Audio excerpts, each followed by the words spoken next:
అత్తయ్య అత్తయ్య ఆయన ఎక్కడున్నారు? ఏమ్మా లోపలేడా? లేరు. పొద్దునుంచి నాకు కనిపించలేదే, ఎక్కడికి వెళ్ళాడు? ఇదిగో ఇందులో 10 అందులో 10 కొట్టించి ఓ 150 లీటర్లకి బిల్లు పడరా. ట్యాంకర్ల కెపాసిటీ 70 లీటర్లు. అది నీకు తెలుసు, మా అక్కకి తెలుసా? చెప్పమంటారా? వద్దులే. సుధాకర్, చెప్పడం లీక్ అయిపోయిందటి. అన్నయ్య అబ్బాయి కనిపించాడా? లేదమ్మా, ఇంట్లో లేడా? లేడు. ఆడుకోవడానికి బయటికి వెళ్ళి ఉంటాడు. మరే నాకు చెప్పకుండా ఎక్కడికి వెళ్ళాడు కదా, కాస్త అటు వెళ్ళి వెతకండి అన్నయ్య. అలాగే చెల్లమ్మా. ఏమండి ఏమండి, ఆ పిక్చర్ కనిపించట్లేదంట. ఆ దేవుడు మనకి తొందరగానే దారి చూపించాడు. పిండి వంటలు ఏం చేయమంటారు? నువ్వు నోర్మి, మా అక్కేందంటే తొక్కదిస్తుంది. కొడుకు కనిపించడం లేదని ఓ పక్క తల్లి ఆరాటం, మరో పక్క రాబందుల ఆనంద తాండవం. వీరిలో గెలిపెవరితో చూద్దాం. బ్రేక్ తర్వాత ఆపు. ఒరే సుబ్రహ్మణ్యం, అమ్మగారు అచ్చుబాబు ఏడి? తెలీదమ్మా, నేను ఇప్పుడే వస్తున్నాను. వాడు కనిపించట్లేదురా. అదేంటమ్మా? పాపిష్టిదాన్ని రాత్రి వాడిని అనవసరంగా కొట్టాను. ఎక్కడికి వెళ్ళిపోయాడో ఏమిటో. మీరేం కంగారు పడకండి అమ్మా, నేను వెళ్ళి ఎత్తికి తీసుకొస్తాను.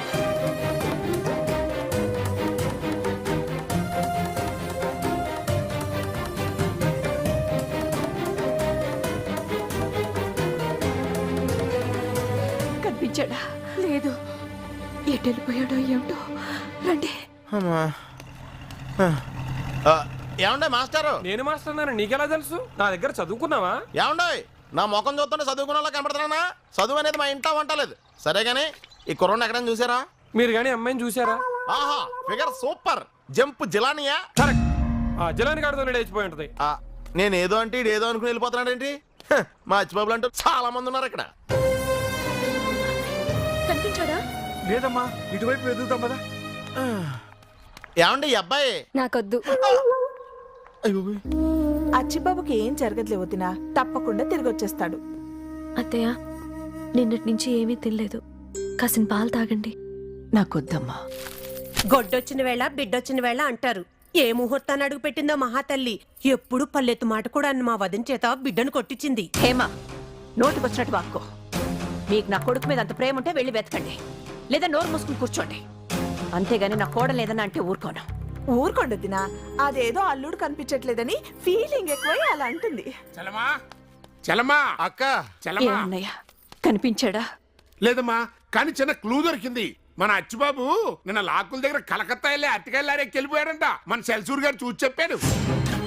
అయ్యో, నువ్వేం కంగారు పడకమ్మా. ఓ 10 మంది మనుషులు ఆ రూట్లోనే పంపించి ఎతికిస్తాం అక్క.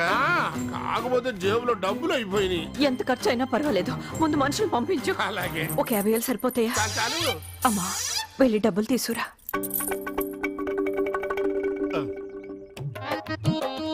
నువ్వు ఇక్కడ తగిలాడు. అదేంటండి, అచ్చుబాబుని వెతకడానికి డబ్బులు తీసుకుని ఈ కొంపలు దొరుకుతారండి? ఇలాంటి ఆనంద సమయంలోనే బాడీకి ఎంటర్టైన్మెంట్ కావాలి. తోడ పుట్టిన వాడి కన్నీరు కరుస్తుంటే మీరు పన్నీరు కొట్టుకుని ఎంటర్టైన్మెంట్ కోసం వస్తారా? అయిపోతారు, సర్వనాశనం అయిపోతారు. తోలు చెప్పు నీటిలో ముంచి కొట్టినట్టే. మూసుకో, నేను లోపలికి వెళ్తాను, నువ్వు ఇక్కడ కూర్చుని మ్యూజిక్ విను. మంచాలు మల్లేసి ఉంటదని మాకు తెలుసు. రెడీగానే ఉన్నావు అన్నయ్య? 25,000 తీసుకుని కలకత్తా ఇల్లు వస్తా అన్నా. ఆ కలకత్తా వెళ్దామని బయలుదేరాను. మన అచ్చిబాబు ఏమన్నా ఇటు వచ్చాడేమోని ఎతకడానికి వచ్చాలే. మీరు వెతకడానికి వెళ్ళరండి. వద్దులే, రిలేషన్ దెబ్బతింటది. పద, మనం వేరే చోట ఎదుగుదాం. లోపలికి వెళ్ళొద్దని చెప్తే విన్నారా? మా ఎదవ ఉన్నాడని చెప్పొచ్చు కదా. ఇదిగో, నువ్వు ఏ రూట్లో ఎదుగుతావు ముందే చెప్పు, మేము వేరే రూట్కి వెళ్ళి ఎదుగుతాం. ఏంటి ఎతికేది? నూతిలో నేతికిన్నే. ఆ అచ్చిబాబు కనపడితే ఏం చెయ్యాలో ఆల్రెడీ మన వాళ్ళకి పురమాయించేశాను. ఆపరేషన్ దుర్యోధన. చలమా. ఏ అన్నయ్య, వాడు కనిపించాడా? లేదమ్మా, ఆడి కోసం మేము ఎతకని. సాని కొంపలేదు. అచ్చి! సందు గొంతు లేదు. చుట్టుపక్కల ఉన్న బార్లు కూడా ఊళ్ళు కూడా ఎతికాం, కనిపించలేదక్క. అమ్మా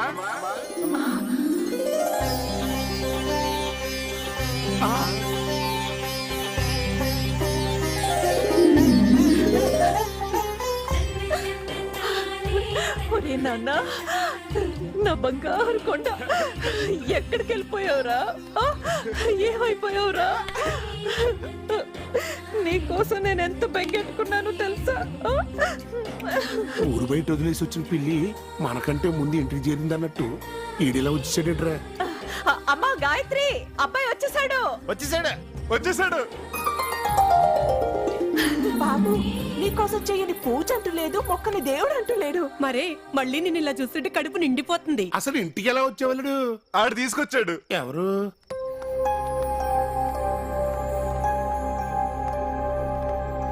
శివాజీ, నువ్వా బాబు? మా అచ్చిబాబు ఎక్కడ కనపడ్డాడు? ఇంటర్వ్యూకని విజయవాడ వెళ్ళాను. అక్కడ కనిపించాడు. ఎలా వచ్చావంటే ఎవరితోనూ లారీ ఎక్కొచ్చా అన్నాడు. దేవుళ్ళ నా కొడుకుని తిరిగి తీసుకొచ్చావు. నీకేమిచ్చినా నీ రుణం తీర్చుకోలేను. అయ్యో అంత మాట అనకండి. ప్రాణం కంటే ఎక్కువగా ప్రేమించిన వాడు దూరం అవుతే ఆ బాధ ఎలా ఉంటుందో నాకు తెలుసు. అమ్మా అమ్మా, దారిలో నాకు ఆకలేస్తుందంటే ఈ అబ్బాయి ఇడ్లీలు దోశలు కొనిపెట్టాడు. అలాగా? అయ్యో, ఈ అడవుట్లో మర్చిపోయాను. భోంచేసి వెళ్దుగానరా. పర్లేదండి, మా ఇంటికి వెళ్తాను. మా అమ్మ బాగా ఉంటుంది, పైగా డబ్బులు కూడా ఇవ్వట్లేదు. వద్దు, నా మాట విను. రమ్మంటుంటే. ఇదిగో, జనరల్ గా మా అచ్చిబాబుకి ఎవడ ఫేస్ నచ్చదు. నీ అదృష్టం బాగుండి నీ ఫేస్ నచ్చింది. నువ్వు తినేదాకా ఊరుకోడు. పద. దా దా. దా. దామ్. హై గుడ్డు, అదంటే నాకు ఇష్టం. నాకు ఇవ్వా? తీసుకో. నీకు కూడా ఉందండి. పర్లేదు, తెన్నివ్వండి. హై నాకు గుడ్డు. పాపం నీది నేను తెలిసాను కదా, నాది నువ్వు తినే. ఇదిగో చెల్లుకు చెల్లు. ఇప్పుడు నేను ఎవ్వరికి బాకీ లేనోచ్. తిను బాబు. మీరు కూడా తినేకపోయారా? అచ్చిబాబు గారిని చూసిన ఆనందంలో ఆకలి చచ్చిపోయి ఉంటది కాదండి. అవునమ్మా. థ్యాంక్స్. దేనికి? ఆయన్ని తిరిగి ఇంటికి తీసుకొచ్చినందుకు. నీ భర్తగా నీతో కలిసి జీవితం పంచుకోవాలనుకున్నాను, కానీ ఈరోజు నీకు అతిథినయ్యాను.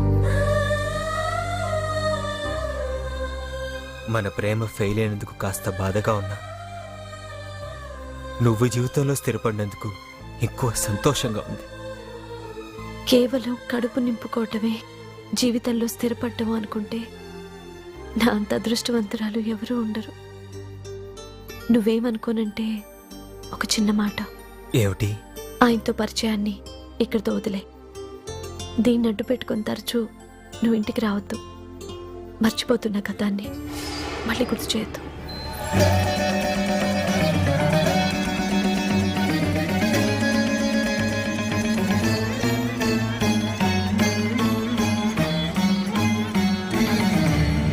ఇదిగో, ఒకళ్ళొకళ్ళు తోసుకోకుండా అంతా వచ్చి కూర్చోండి. ఆడోళ్ళు ముందు కూర్చుని, మగోళ్ళు తర్వాత కూర్చోండి. రండి రండి రండి. ఎవడాకుల్లో ఆడు తినండి. పక్కోడాకులు తింటే చంపేస్తాను. అర్థమైందా? మొన్నేగా పెళ్లి భోజనం పెట్టారు, మళ్ళీ ఏంటి విశేషం? కోడల గారిగా నీళ్ళు వేసుకున్నారంటే అంత డీప్ డీటెయిల్స్ అవసరం ఏంట్రా నీకు? కోప్పడకరా, వండాలు ఎందుకు ఎడుతున్నారో అడిగి తెలుసుకుంటున్నాం. మొన్న అచ్చిబాబు గారు కనిపించకుండా వెళ్ళిపోయినప్పుడు అమ్మగారు నీలాంటి బేవర్సగాళ్ళు అందరికీ అన్నదానం చేస్తాను మొక్కున్నారంట. తినేళ్ళు. ఇదిగో నన్ను బేవార్స్ గార్డెన్ చీప్ గా మాట్లాడేవంటే ఆ. వన్నం తినేసి వెళ్ళిపోతాను అంతే. బాబు భోజనాలు రెడీ అయిపోయినాయా? అయిపోయినాయండి. అంతా రెడీ చేసుకుని మీకోసమే చూస్తున్నాం అండి. ఐటమ్స్ ఏంటి? చికెన్, మటన్, చేప, రొయ్య. పీతలు లేవా? నత్తలు, మెత్తలు కూడా ఉన్నాయి సార్. అర్రే, మందు తెచ్చుకుని ఉండాల్సింది. అది కూడా అరేంజ్ చేసాం సార్. అయితే మందు ముందు ఇచ్చేయండి. కోర్త కోమాలోకి వెళ్ళిపోతారు నా సన్నల్లారా. ఊళ్ళో ఏమన్నా ఫంక్షన్ జరిగితే చాలరా, పెద్ద మనుషులు కంటే ముందు వచ్చేస్తారు మీరు. నేను రాకపోతే ఫంక్షన్ కి అందమే ఉంటదండి. 7 చీరలే కానీ ఊళ్ళో అంతా తినేసాక పెడతాం. ఎల్ల మూల కూర్చోండి. ఎలాండి? ఎందుకు పాపం వాళ్ళని ఆపడం? ఆ పక్కన కూర్చోపెట్టి వాళ్ళకు కూడా పెట్టేయండి. ముందు తింటే మిగతా వాళ్ళు మిగలదమ్మా. ఇన్విటేషన్ చెప్పాలంటారా మీకు? ఎలాండి? ఎలాండి? నాన్న, ముందు నీ చేత్తో వడ్డించు. తిను తిను తిను.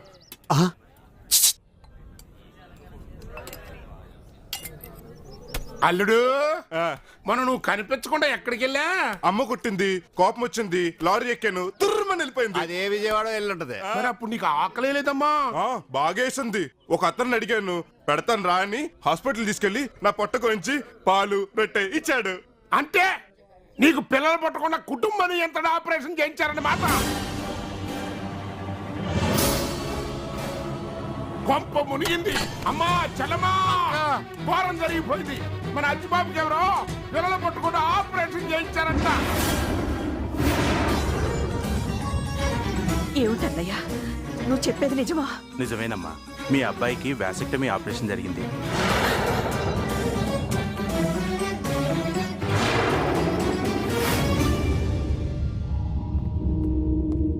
పాపం ఎవరో డబ్బు కోసం కక్కుర్తుపడి ఆపరేషన్ చేయించుంటారు దరిద్రులు. ఒకప్పుడు డబ్బు కోసం దోపిడీలు, దొంగతనాలు చేసేవారు.